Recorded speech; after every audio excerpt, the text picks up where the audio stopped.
Punya kain batik yang nggak kepakai? Jangan dibuang, buat modifikasi motor kalian aja di rumah. Oke, kali ini Mimin kasih video part lengkapnya aja. Kebetulan ada behel miosol dan ada kain batik yang tidak terpakai. Dan langsung aja Mimin kasih lem foxnya ini. Tujuannya biar media menempel terlebih dahulu dan mudah untuk geser-gesernya. Sebenarnya langsung pakai resinnya juga bisa, tapi kan perlu hati-hati dan sayang kalau buang-buang resin. Kalau lemnya sudah merata, kita angin-anginkan terlebih dahulu selama 5 menit. Tujuannya biar kain menempel dengan kuat di media behelnya. Nah, buat kamu yang belum follow akun Autoglow, jangan lupa dibantu follow terlebih dahulu dan save video ini biar kamu bisa belajar di rumah. Banyak komentar, ini memang tren di zaman dahulu, tapi apa salahnya kalau tren ini kita angkat kembali? Gimana kawan? Kan lumayan batik-batik Indonesia nanti bisa naik kembali. Nah, kita harus tempel dengan perlahan seperti ini dan perlu hati-hati.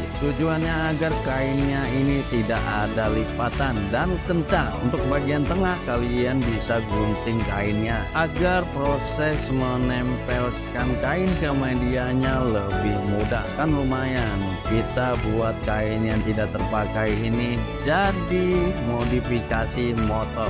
Biar motor yang kita pakai sehari-hari dari jelek bisa jadi bagus kembali. Dan yang pasti motor lu akan jadi bahan perbincangan orang lain. Wow, keren banget motornya pakai batik. Hahaha. Nah, kalau gue ini gue gunting setiap 5 cm agar proses menekuknya itu lebih mudah kawan. Oh ya, ini baru pertama kali ya pengalaman gue menempelkan batik di media behel. Nah, buat para su mana nih su ajarin ajarin perlahan demi perlahan nih sudah mulai terlihat, udah mulai lapis seperti ini. Oke, kita lanjut proses epoxy resin. Untuk takaran epoxy resinnya 2:1 ya.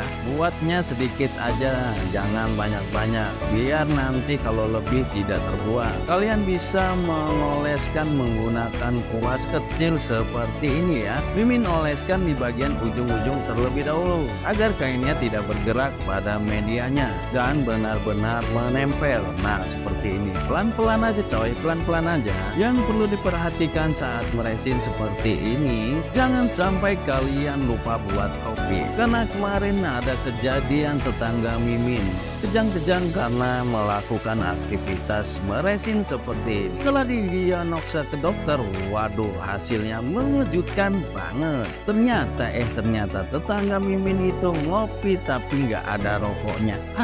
Hasil kejang-kejang, asem.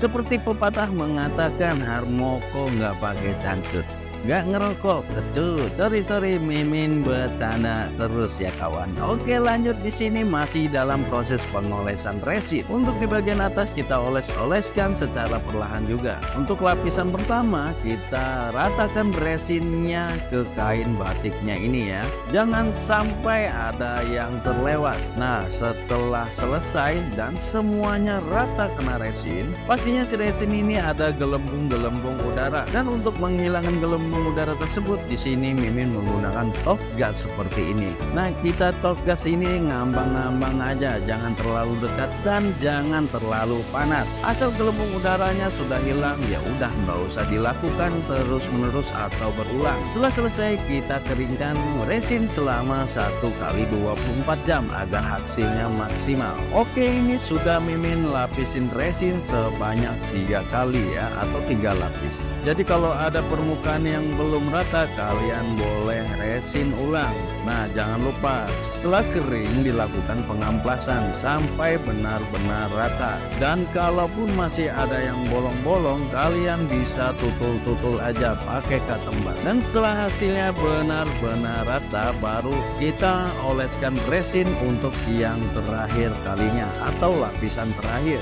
Dilakukan berulang seperti yang pertama tadi, dioleskan secara perlahan. Nah, ini bagian sudut-sudutnya sudah Mimin bersihkan menggunakan pisau cutter, jadi ujung-ujungnya lebih rapi seperti ini. Jadi perlu kesabaran yang khusus dalam proses meresin ini ya guru. Jangan kalian lakukan terburu-buru, santai aja sambil ngopi. Oke, nah ini Mimin lakukan pengolesan sebanyak 2 lapis supaya hasilnya benar-benar maksimal. Untuk kuas yang sudah dipakai langsung buang aja karena dia sudah mengeras. Karena kalau direndam lagi pakai thinner atau yang lainnya sayang banget hitung-hitungan budget. Lebih baik mending beli yang baru karena murah juga. Nah, kalau sudah selesai baru kita lakukan pengeringan lagi selama 1 kali 24 jam lagi. Setelah kering dan kita amplas secara rata, baru proses terakhir yaitu pemberian vernis. Untuk pemberian vernis Mimin kasih sebanyak 2 lapis saja. Nah, ini untuk hasil vernis yang pertama. Hasilnya glowing. Setelah setengah kering baru kita kasih lapisan vernis yang kedua supaya hasilnya lebih glowing. Jangan lupa kalian share video ini ke teman-temanmu biar temanmu bisa modifikasi batik motornya di rumah. Seru juga kan kalau motor-motor di Indonesia ini pakai batik semua. Cakep banget. Jadi buat kalian tunggu apa lagi? Selamat mencoba di rumah. Terima kasih.